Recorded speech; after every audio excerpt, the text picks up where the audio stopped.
There are two different channel types, which are: number one, direct channel. Direct channel are those that entrepreneur owns or has control over. Direct channel is company-owned retail store. Brand like Nike operate their own store to sell product to customer. Number two, indirect channel. Also known as a partner channel, the company makes use of intermediary and places its product or make the service obtainable at the partner store. The example is a clothing manufacturing selling to department store which then sell the clothes to customer. Good morning, everyone. This is the report of Group 4, Value Proposition Canvas. It was Alexander Osterwalder developed his value proposition canvas. His aim is to guarantee proper fit of the product in the market. Simply, the value proposition canvas make that product and service take into consideration the values and needs of the customer. Ari sir, ito ay may kaugnayan din sa customer. Halimbawa, produkto mo kay bulong, may harap po diya ka malam, may harap po diya ka bata. Kaya tapos, kung sa pagkaon naman sir, may harap po diya ka, ano naton, iya ka Christian, kag iya ka Muslim. Next is customer profile. The customer profile points of the customer segments that are the company should serve its product or service offering. A customer profile should be created to each customer segments as each segment has distinct gains, pains, and job. Ano naman sir ay explain mo sang explain mo nang maayos yung produkto mo kung ano ba dapat gawin by procedure sir kag unta may respeto kapud nga mag mag mag istorya sa customer mo para balik-balikan kanila. Next is customer gain. Customer gains include all the expectations and needs of customer things that may delight them and other stuff that may intensify the possibility of this customer embracing a value proposition upon buying a product or being provided by a service. Ay, sir, do gina-announce mo nga, ay, example si sir, advertisement mo. Ang do ginpaalam mo sila nga may ara ka mo sini baligya like mga bulong sir or something amo sina nga produkto nga makita diri sa location nga amo sini kag kun din baklon kag kung pila ang presyo sa imo nga produkto. Next is I have a for example of customer gains. Number one, required gains when buying a product or being provided by a service. These are the very basic expectation by the customer.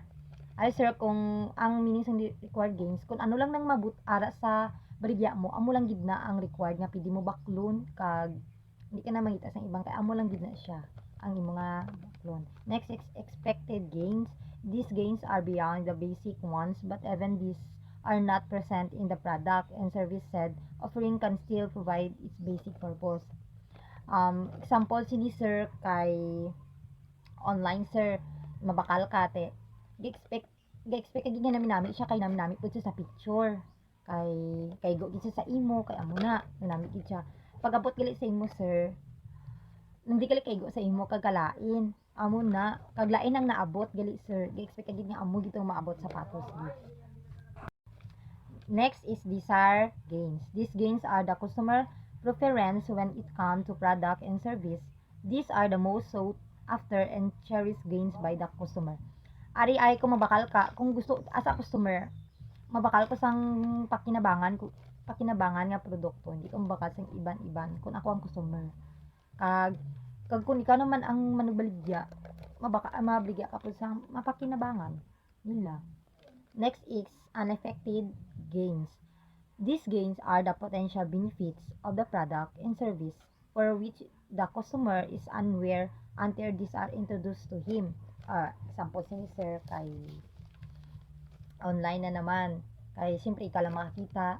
Then wala siya gintroduce imo nga amon nga quality, wala pud siya nag nga baklon mo siya kag wala gid ano ikaw lang gid mismo sir. So gibakal mo siya tapos kay barato lang tapos Tapos pag-abot sa imo, sir, hindi mo siya, wala ka nag-expect nga naminami gali siya, sir. Naminami gali siya. Tapos kaigo sa imo. Tapos kang wala nila gito do sa ang quality sing sapatos. Siyempre kay barato, iban di mabakal kay barato bay, kagkalain. And thank you. Good evening, sir. I am Marhom Anog and this is my video presentation. And my topic title is Customer Jobs to be Done. Customer jobs describe the functional, social, and emotional tasks customers are trying to do, challenges they are attempting to resolve, and needs they desire to satisfy in their personal and professional lives. Known also as jobs to be done, shift the focus from hypothetical or aggregate user to what actual user want to accomplish by using the product here. The perspective must be taken from the angle of customer to understand him fully. The following are the types of these jobs. Functional jobs. These are the regular and particular jobs that a customer is trying to do and is working towards. These are easy and simple things like cooking a menu, finishing an essay for the English assignment, eating balanced diet, and other similar ones. Sa functional jobs ay mga pang-araw-araw na gawain tulad ng pagluluto o pagkain ng balanse. Number 2. Social jobs. This consists of the manners a customer desires to affect his image in social environment. Some examples include fitting in with a group of friends or praising a co-employee in his sales presentation. Sa social jobs naman po ay mga bagay na ginagawa ng isang tao upang magkibigay o mapabilang sa isang grupo. Number 3. Personal or emotional jobs. This include how a customer works towards feeling a certain way. Some people feel they can rest from a thought task and they do another task after, like having a gym practice before dinner time. Sa personal or emotional jobs naman po ay mga gawain na may kinalaman sa emosyon tulad ng paghahanap ng motivation o pagharap sa stress. Number 4. Supporting jobs. Often customer also purchase value, hence doing a supporting task. Here are the 3 rules of customer that may assist in supporting jobs. Supporting jobs naman po ay mga karagdagan gawain na ginagawa ng customer para mapahusay ang kanilang pangunahing gawain tulad ng pagbili ng value service. Next slide. The Lean Canvas, a business model canvas alternative. The Lean Canvas as proposed by us Mauria is a developed version of the business model generation. It outlines a more problem-focused approach and appropriate to use by small entrepreneurs, especially those creating startup business. The focus is more on customers' needs, on actionable metrics, and offer a fast idea to product transformation. The Lean Canvas is also primarily meant for entrepreneurs and not the customers, consultants, investors, or advisors.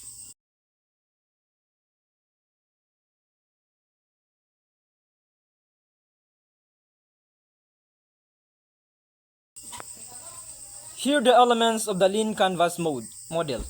Number 1, problem. It is important to understand the problem first that the business will address.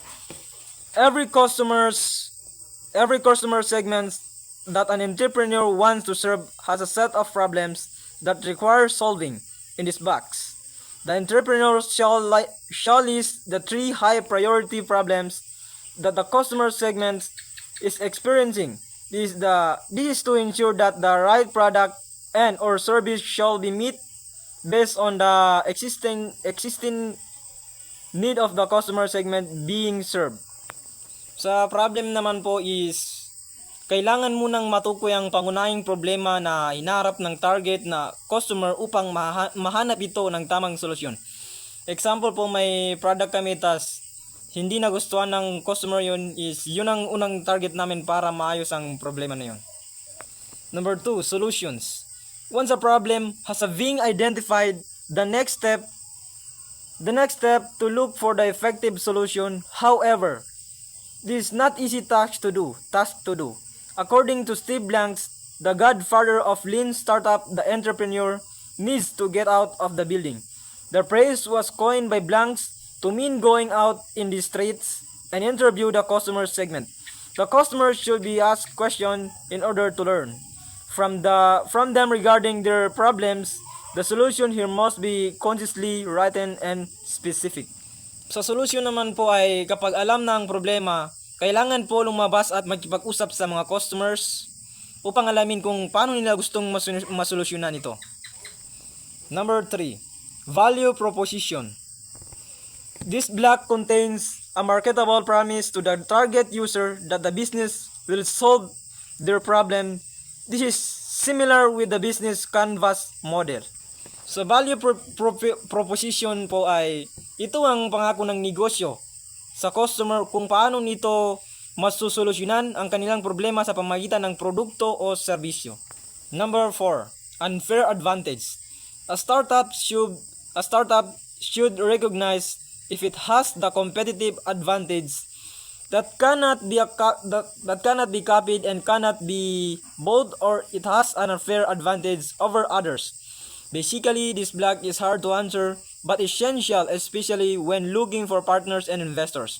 The entrepreneur needs to think about what the business has that no one else can by, such as dream, expert endorsement, and existing customers.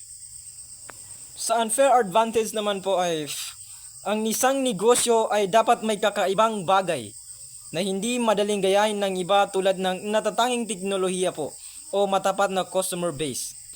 Number 5. Customer segments.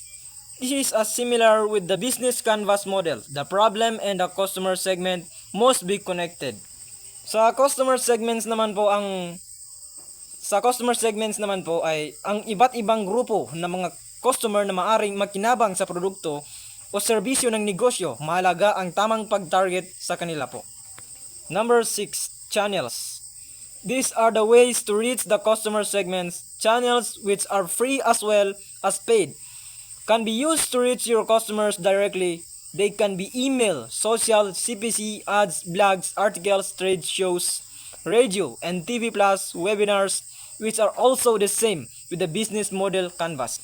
Sa channels naman po ay ang mga paraan kung paano maabot ng negosyo ang mga customers tulad ng social media, TV, radio, webinars, o katulad po ng mga Facebook. Number 7. Revenue streams. This is the money matter of the business, just like in business model canvas. It is common for startup to lower their cost or even offer it for free in the beginning to gain attraction. Getting people to sign up for something for free is not the same as asking them it to pay, as they are more interested in free products. Sa revenue streams naman po ay ang mga paraan kung paano kumikita ang negosyo tulad ng pagbebenta ng produkto, subscription, o advertising. Number 8. Cost structure. These are the operational costs that the business needs to pay in bringing the product to the market, such as salaries, cost of the materials, cost of maintenance. The complete variable cost and fixed costs are to be listed here. Sa cost structure naman po ay ang mga gastos sa pagpapatakbo ng negosyo kabilang ang sweldo ng empleyado, materyales at iba pa. Number 9. K-metrics. All business, whether big or small, have some metrics with which to monitor their performance. That metrics consist of the assortment of products and or service the business wants to deliver. For a startup business, thought one metric is good enough and then just build on. It's important that the correct metric is recognized. Sa K-metrics naman po ay ang mahalagang sukatan upang masukat ang tagumpay ng negosyo tulad ng dami ng benta, engagement ng customer o higit sa lahat ang kita. Dito po nagtatapos and thank you.